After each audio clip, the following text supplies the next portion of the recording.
Hi guys, Ken Chigbo aka Ken FX Freak back with another market roundup and look ahead on behalf of the BluFX team. Wow guys, has this week started off with an absolute bang. We've seen a large amount of dollar weakness in early trading here on Monday, right? A lot of downside pressure. Now, there isn't one particular catalyst for this. We are seeing, in terms of the tone, surprisingly, risk appetite. Okay, as you can see here with the Dixie, we're testing that 100 mark to the downside. We had formed this potential bullish pennant structure, a bit of consolidation, subject to a further push to the north. And that made sense last week, right? Because we had the growing tensions between US and China, right? And the dollar had been acting as a safe haven. You know, it's proven to act like a safe haven when these tensions are high between the world's two large nations. You want to put your money when the dollar, the most liquid currency in the world, it's the reserve currency of the world. So it's been acting as that sort of safe haven with the US and Chinese tensions. Now, just taking a look here at the chart, as I say, we've broken to the downside here, testing that psychological 100 mark, which really is going to be key. And look, the bulls, well, the buyers will need to defend that area heavily. Otherwise, the Dixie runs a risk of reversing last week's gain. So if we just bring up the weekly chart, I'll just show you. You know, it's a decent push to the upside last week. You know, these highest levels that we'd seen really since, for some 4 weeks. And look, with this Dixie, we were very close to breaking out. You see this range, how it had been ranging here and very much capped to the upside around this sort of 130-40 region. We almost broke out this range. We still could. It's just that we run the risk of, this change in theme. And I'm going to get onto the reasons as to why. Okay, let's get onto the reasons as to why before I go over everything else. Now, the reason why this came, this dollar weakness, this risk appetite in the market was one thing. Jerome Powell over the weekend was quite optimistic in terms of the outlook for the second half of this year. He again ruled out negative rates, but saying that the Fed still has so much left in their arsenal to basically keep pumping more money into the markets, which obviously is reassuring for the markets. It's a dollar negative, but it's reassuring for the markets that the Fed will continue to support. And then we had a drug being announced from a US pharmaceutical firm, suggesting that early stages have shown promising as a potential vaccine. So that's also helped with risk appetite today. Again, it's very early stages, so it's unclear whether this dollar pullback will remain sustainable. Let's just take a look. I just want to bring up the chart for GEU. Now, last week, let's just bring up the weekly. Last week was very much about GBP downside. It was a heavy weekly loss, the worst weekly loss that we've seen since sort of mid-March. And that's because Britain and the EU still stalemate, failing to come to any agreement or any progress for Brexit. Bear in mind, we're fast approaching towards the end of the year, the deadline. And it doesn't look like Britain are going to ask for that extension when they've only got one opportunity come June. So with us, we've been maintaining the view of, sell those rallies. Sell any rallies that we see with GBP. And you can see that's been the structure since we had this sort of double top area here, 1, 2, neckline area, or even you can call this head and shoulders, because his head is still a few pips higher than his right shoulder. Okay.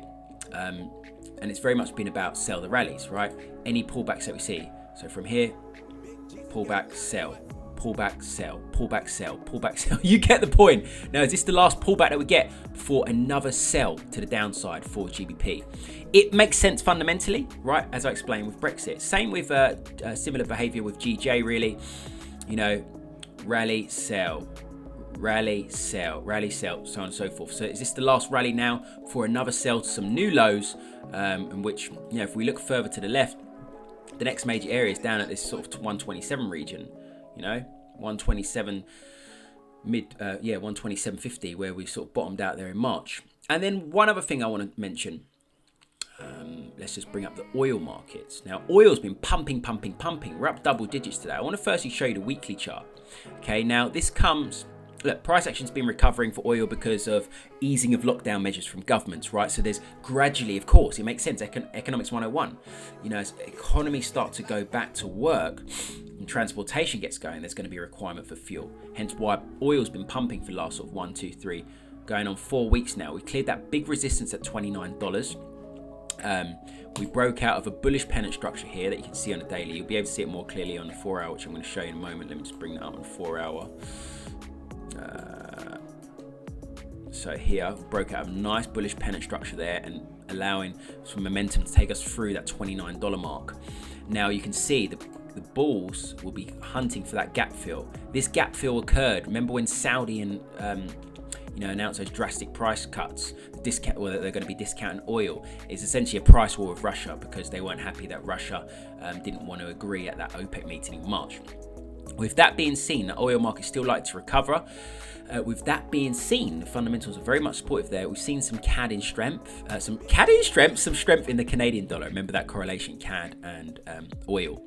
Oil's up, CAD strengthens as well. And with dollar CAD, we're just pushing to some lows here, just as I speak at the moment. Broke out of this sort of forming this M structure here. Here's your first arch, here's your neckline, here's your second arch, here's the neckline, and a flush through to the downside. Although on a daily, I still remain somewhat bullish within this as we consolidate. We've been consolidating, look, really since March, the back end of March. Ranging, narrowing. This will eventually be subject to a breakout in my view. I see this all as a pole, and I see this as a flag, subject to eventual breakout when those dollar bulls are able to finally take over. You can see how close we were last week. We were tapping, testing, ready to break out. But just again, rallies being sold. Here, look, you can see rally, sold, lower highs. But this will, well, not necessarily, it may eventually break out to the upside, in my view. Look, as I say, some big things going on in the markets there, and the real big mover is oil. Let's just quickly touch upon gold. Gold enjoyed a big pumping to the upside. We broke out of this narrowing pennant structure, and that's because of the growing concerns, as I was explaining there. US and China still high, so of course gold's going to be used as a hedge. We've been backing gold, and there's been some nice structures here. We had this pennant structure here.